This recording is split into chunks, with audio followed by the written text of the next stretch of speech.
O antigo Império Romano e os romanos foram um dos impérios da antiguidade que conquistaram praticamente todo o mundo antigo. Em suas histórias mitológicas, eles vão falar a respeito de Rômulo e Remo como os seus ancestrais que foram criados por uma loba. Aposto que vocês já devem ter ouvido falar nesta história. Porém, eu vou além neste vídeo e irei falar a respeito da origem bíblica dos antigos romanos, de quem eles descendiam, afinal de contas. Irei entrar através das tradições judaicas, semíticas, antigas para explicar a respeito da origem dos antigos romanos e de outros povos ali europeus que são descendentes de um dos personagens bíblicos da descendência de Noé. Por isso eu peço que deixem já o seu like e também o seu comentário e fiquem com mais este vídeo a respeito da origem de um dos povos mais interessantes da antiguidade, o povo romano.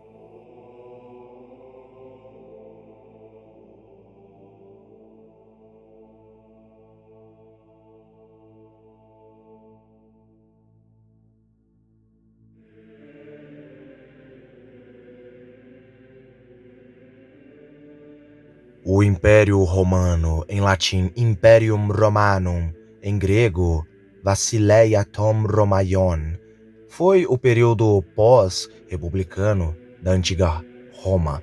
Como uma política incluía grandes propriedades territoriais ao redor do mar Mediterrâneo na Europa, no norte da África, na Ásia Ocidental e era governada por imperadores. Da ascensão de César Augusto como primeiro imperador romano à anarquia militar do século III. Foi um principado com a Itália como metrópole de suas províncias e a cidade de Roma como a sua única capital. O império mais tarde foi governado por vários outros imperadores que compartilhavam o controle sobre o Império Romano do Ocidente e o Império Romano do Oriente. A cidade de Roma permaneceu a capital nominal de ambas as partes até 476 d.C., quando as insígnias imperiais foram enviadas a Constantinopla após a captura da capital ocidental de Ravenna pelos bárbaros germânicos. A adoção do cristianismo como igreja estatal do Império Romano em 380 d.C. e a queda do Império Romano do Ocidente aos reis germânicos marca convencionalmente o fim da Antiguidade Clássica e o início da Idade Média. A Bíblia fala a respeito de vários progenitores da humanidade logo após o grande dilúvio e a repovoação do mundo, com os descendentes de Noé. Noé, como muitos já sabem, teve 3 filhos. Eram eles Sem, Cam e Jafé. Jafé foi o responsável por dar origem aos europeus, à Euroásia e aos povos asiáticos. Dentre os povos descendentes de Noé se encontravam Askenaz, que foi pai dos bárbaros germânicos vikings e também foi pai ali dos antigos eslavos, entre outros povos. Rifate, sendo o pai dos povos célticos, dos antigos celtas, de todas as tribos celtas, e ali também Togarma, sendo pai dos asiáticos, no caso, os chineses, japoneses e coreanos, entre outros. No livro de Gênesis, capítulo 10, verso 2, nos mostra os filhos e descendentes de Jafé, progenitores dos povos europeus. Estes foram os descendentes de Jafé: Gomer, Magog, Madai, Javã, Tubal, Meseque e Tiras. Gênesis capítulo 10. Nós podemos reparar o nome de um dos filhos de Jafé tendo o nome de Tiras. Uma curiosidade muito interessante a respeito do nome Tiras é que o nome Tiras tem o significado de vinhateiro. Os antigos romanos, os antigos latinos, os romanos em si, os italianos, uma das coisas que eles mais amavam fazer na antiguidade eram produzir uvas. Não é à toa que nos dias atuais, os maiores vinhos, os vinhos de maior gosto, os melhores vinhos, são vinhos de origem italiana. Tiras, portanto, é pai ancestral dos antigos italianos. Uma curiosidade muito interessante é que não só Tiras foi pai ancestral dos italianos, até porque os italianos, ou antigos romanos, eles eram compostos por mais de uma etnia ali, por mais de uma tribo antiga. Entre outros povos que são etnias ali presentes na genética dos romanos ou dos antigos italianos, dos povos itálicos, são, obviamente, os povos itálicos, os ligures, etruscos, fenícios, gregos, celtas, godos, lombardos, bizantinos, francos, normandos e suevos. Todos estes povos fazem parte da genética dos antigos romanos, os atuais italianos.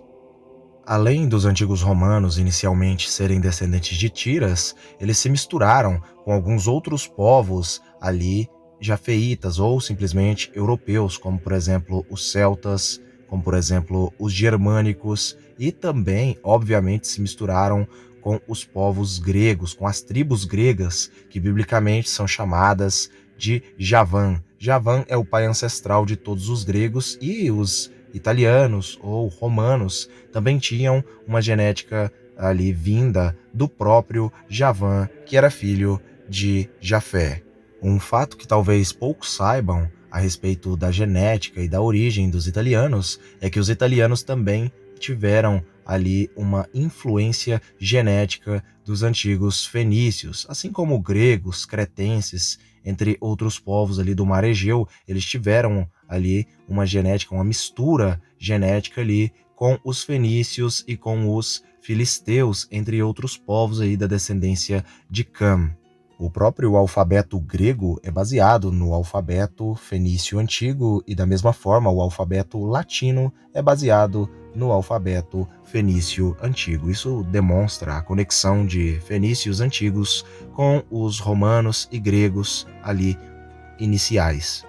A língua falada pelos antigos romanos era a língua latina, a qual, nos dias atuais, existem muitas línguas descendentes da língua latina. No caso, um grande exemplo disso é a própria língua italiana, a língua francesa e também a língua portuguesa, sem falar a respeito da língua castelhana e do espanhol, que também são línguas descendentes aí da língua que os antigos romanos falavam, que é a língua latina, o antigo latim, da família indo-europeia.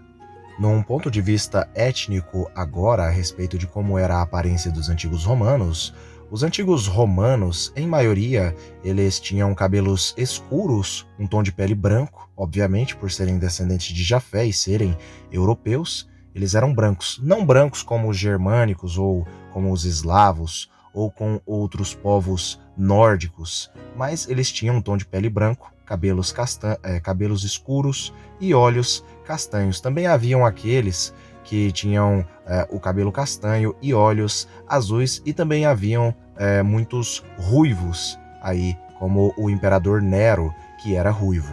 Roma começou a se expandir logo após a fundação da República no século VI a.C., embora não tenha se expandido para fora da Península Italiana até o século III a.C., então era um império, ou seja, um grande poder. Muito antes de ter um imperador, a República Romana não era um estado, nação no sentido moderno, mas uma rede de cidades deixadas para governar a si mesmas, embora com graus variados de independência do Senado romano, e províncias administradas por comandantes militares. Foi governado não por imperadores, mas por magistrados eleitos anualmente cônsules romanos, acima de tudo, em conjunto com o Senado. Por várias razões, o primeiro século antes de Cristo foi uma época de convulsão política e militar que acabou levando ao governo de imperadores. O poder militar dos cônsules repousava no conceito legal romano de imperium, que literalmente significa comando, embora tipicamente em um sentido militar. Ocasionalmente, os cônsules de sucesso recebiam o título honorário de imperator, que significa, no caso, comandante. E esta é a origem da palavra imperador no português. A palavra imperador ou império teria esse significado aí de comandante, uma vez que este título, entre outros, sempre foi concedido aos primeiros imperadores em sua ascensão. Segundo as interpretações do livro de Daniel a respeito da estátua de Nabucodonosor, que representava os impérios que sucederiam o Império Neobabilônico Caldeu, começando pela cabeça da estátua de Nabucodonosor. A cabeça da estátua, a cabeça de ouro, representaria no caso ali o Império Babilônio, o Império Neobabilônico Caldeu de Nabucodonosor. Já o peito e os braços de prata ali da estátua representariam o Império Medo-Persa, que sucedeu ali o Império Babilônico. Logo após o Império Persa, o Império Medo-Persa, que sucederia seria o ventre e as coxas de bronze da estátua de Nabucodonosor, que representariam, no caso, ali o Império da Grécia, o Império Greco-Macedônio.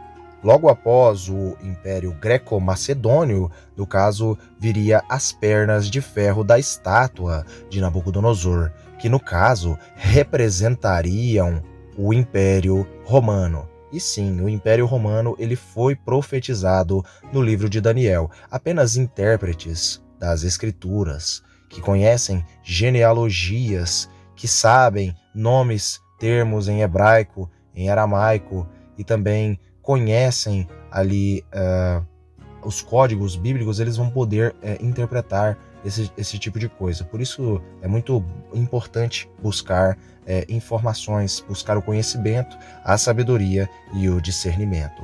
Os pés de barro e ferro, no caso da estátua de Nabucodonosor, representariam o último império do mundo, ou os impérios finais, 10 nações, ou 10 super nações do fim dos tempos. Basicamente, os antigos romanos descendiam de Tiras e de outros filhos de Jafé. Eu espero que todos vocês tenham gostado deste vídeo. Fiquem todos com Elohim e até o próximo vídeo do canal.